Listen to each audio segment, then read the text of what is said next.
ampradio.com. It's LA's new 97.1 Amp Radio. Thanks for checking us out at ampradio.com. It's McCabe today, joined by the one and only Afrojack. Hi. How are you? We're meeting for the third time today. Third time today we've actually met, time. but we're doing a good job of pulling it off like we met for the first. Nick is what you introduced yourself as the first time. Very nice. You're actually a very nice, tall gentleman. How tall are you? I'm 6'10". 6'10". Yes. I think I'm like 5'9".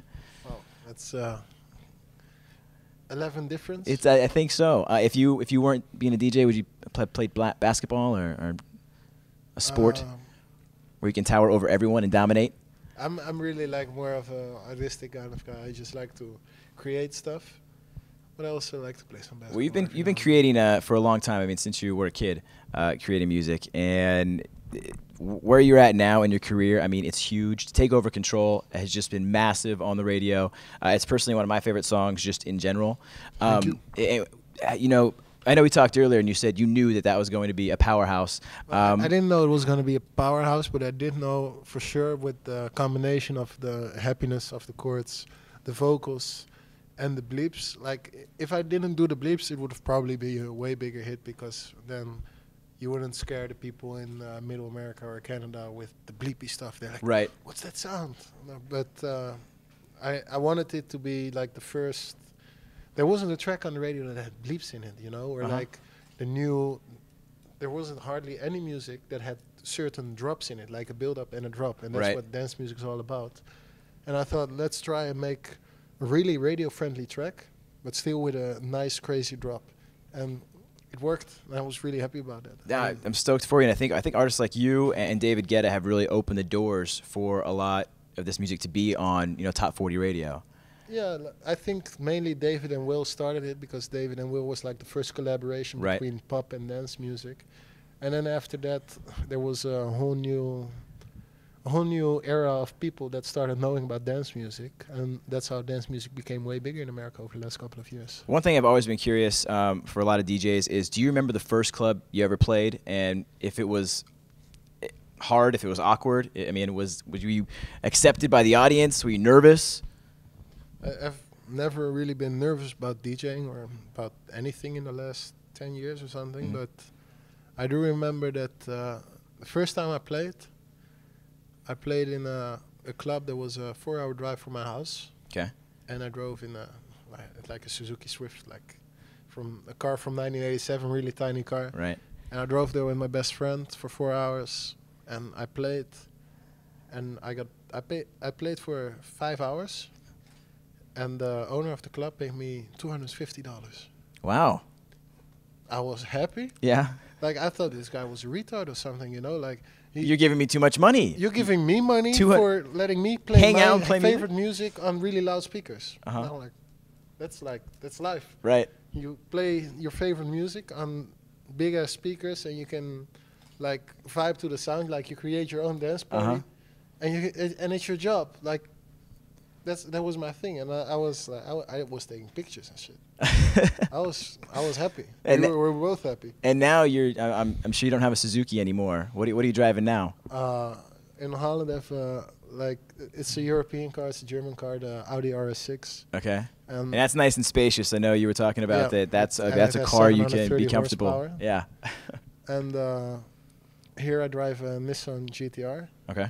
It's 3-second 0 to 60 car. Nice. It's the second fastest world production car, so I like fast cars. I like that. You're on fire. All right, just like your song "Can't Stop Me," which is the brand new single featuring Shermanology. Yep. How did you team up with Shermanology? You actually on your label. I know that. Shermanology is like I've known him for a really long time, but we always we were working together a little just for fun. And then last year somewhere I started my label.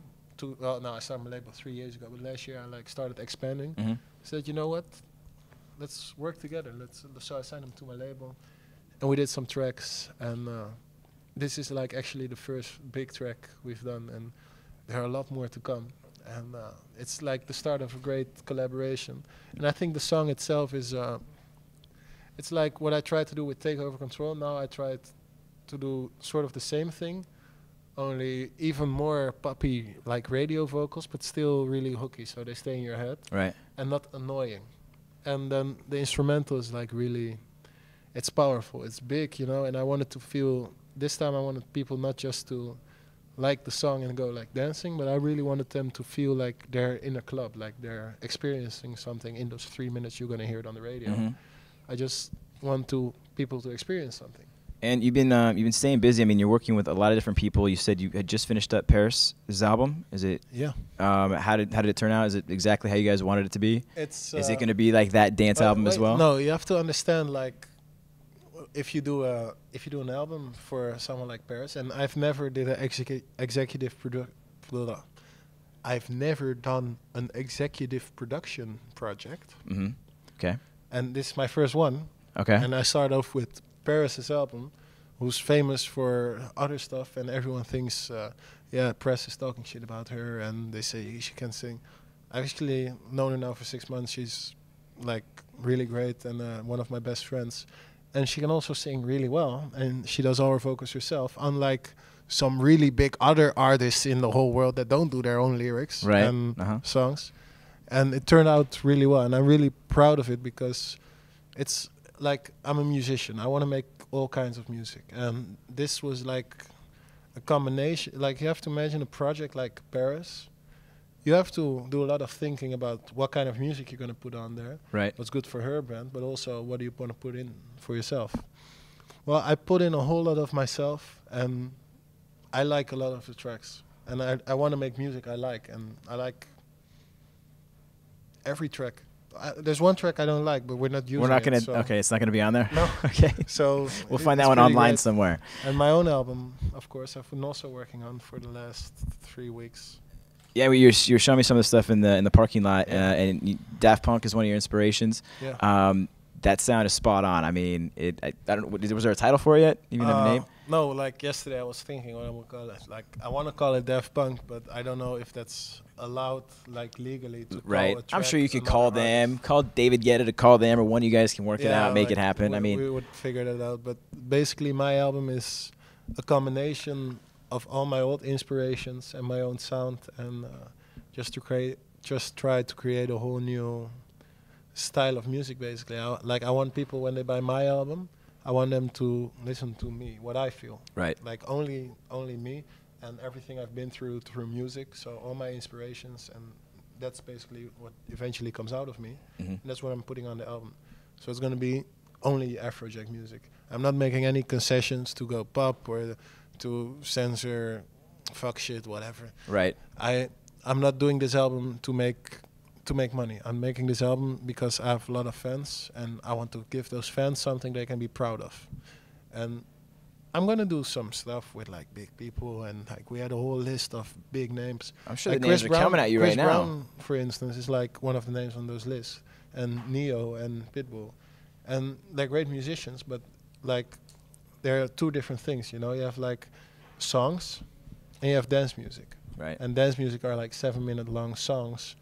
They are instrumental, and sometimes with vocals, but mainly based on the feeling you get from them. Right.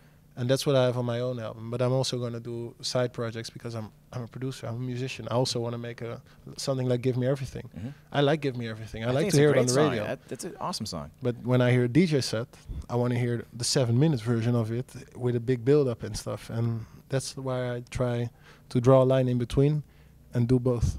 And that's what I'm doing right now. And it makes me happy. And well, it's working. I mean, congratulations again on Take Over Control. Just how that just went on fire, and 2 Grammy nominations.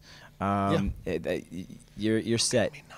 Yeah, look at me now. I really want people to know that was Afrojack. And I know we're going to continue to hear Afrojack songs before the album comes out at your live shows, of course. So we're really looking forward to Coachella this year. I'm expecting big things. I know you're going to deliver. I'm looking forward most for this year right now because I'm also doing the album and stuff. I'm looking forward most to Ultra, Coachella, and EDC in that order because it's happening. Right. And March, April. And what do you think of the two? What do you think of the 2 weekends this year for Coachella? Like, do you plan on sticking around for the entire week in LA and just going back between? I actually got off my agent's back there somewhere, and she said you play some colleges in between and like fly out to Coachella Saturday to go do a college there. Like, I want to have a party with those guys, but I also want to see all those acts. Like, Oh, the come other on, acts. I'm just a guy like who's playing. You're a fan of the music as well. Yeah, of course. That's how I started getting into it. Like I remember 3-4 years ago, I was walking around Ultra, running from stage to stage. I saw Deadmau5 when he still was playing a side stage, and that was dope. I was like, wow. And I went home and like I was inspired. Like I'm gonna make something like that and a little bit of this, and then change it like this. Are you gonna see a lot of the guys this weekend? I mean, I know Deadmau5 and Calvin Harris, Rihanna. They have a show at House of Blues on Sunset. Do you plan on going? I didn't know. Calvin is here. Calvin is here. Calvin is a good friend of mine. Is he really? Yeah. I'm a fan of both you guys. I'm a fan of Calvin. Yeah. Are you really? Yeah, of course. I'm a fan of Deadmau5. I'm a fan of Calvin. I'm a fan of who else? Name some guys. I love Avicii's levels. I love Avicii songs. It's not something I would play. I love like seeing him do his thing. Skrillex, you like, of course. Of course. If you're running to a stage. It's also a whole other thing. But like he did a track called Kyoto. Love Kyoto. That's nice. That's that's like that's dope. Well, dude, I'm so glad you stopped by the Amp Radio Studios, and I look forward to the album. I look forward to Coachella. The new single, Can't Stop Me, featuring Shermanology. Is it available to download? It's available on Beatport. Okay. But that's like the club mix. And the radio mix is like, we're pushing it right now, and it's going to get released in the next couple of weeks. Okay. Well, you're welcome to the Amp Radio Studios anytime. Thank you very much. You are now a friend of the station. Thank you. Thank you so much. Afrojack. AmpRadio.com.